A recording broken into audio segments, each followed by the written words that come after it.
Dahil sa patuloy ninyong pagtitiwala mga kapuso, GMA Network pa rin ang nangungunang media company sa bansa nito pong 2024. Inanunsyo sa annual stockholders meeting na number 1 ang Kapuso Network pagdating sa TV viewership, online engagement at radio broadcast.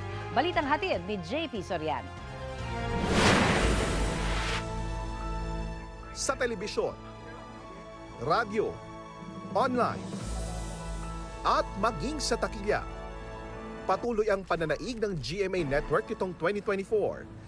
Yan ang iniulat ni GMA President and Chief Executive Officer Gilberto R. Duavit Jr. sa annual stockholders meeting. We retained our position as the convincingly dominant TV broadcast network in the country. Base sa National Urban TV Audience Measurement People Ratings ng Nielsen, nagtala ng average ratings na 5.1 ang GMA, malayo sa 1.9 ng TV5. Sumunod naman yan ang GTV. Nanguna rin ang GMA maging sa FENTAM o yung Philippine National TV Audience Measurement People Ratings ng Nielsen na nagtala ng average ratings na 4.7. Mga programang kapuso rin ang nanguna sa ratings. At nananatili ring number 1 sa radyo sa Mega Manila ang Super Radio DZBB at Barangay LS. Nanguna rin ang ilan sa mga local radio stations ng GMA sa mga probinsya. Pati ang mga newscast ng GMA Regional TV nanguna sa ratings sa iba't ibang probinsya.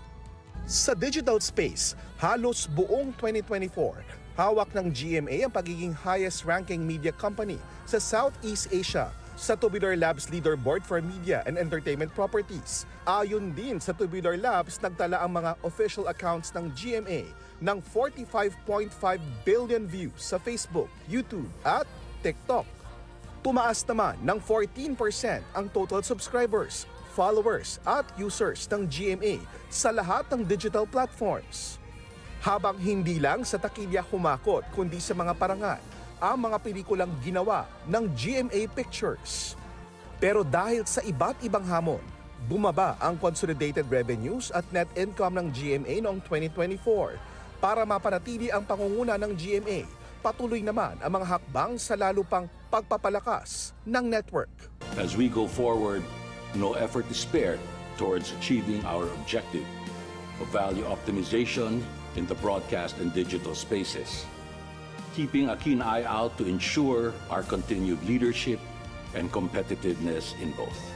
Ang GMA Network Annual Stockholders Meeting ay dinuluhan din ng Board of Directors ng GMA na sina GMA Chairman of the Board Attorney Felipe L. Gozon, Chairman of the Executive Committee Joel Jimenez, Executive Vice President Felipe S. Yalong, GMA Senior Vice President Attorney Annette Gozon Valdez, Judith Duavit Vasquez, Laura Westfall, at iba pang opisyal ng GMA Network.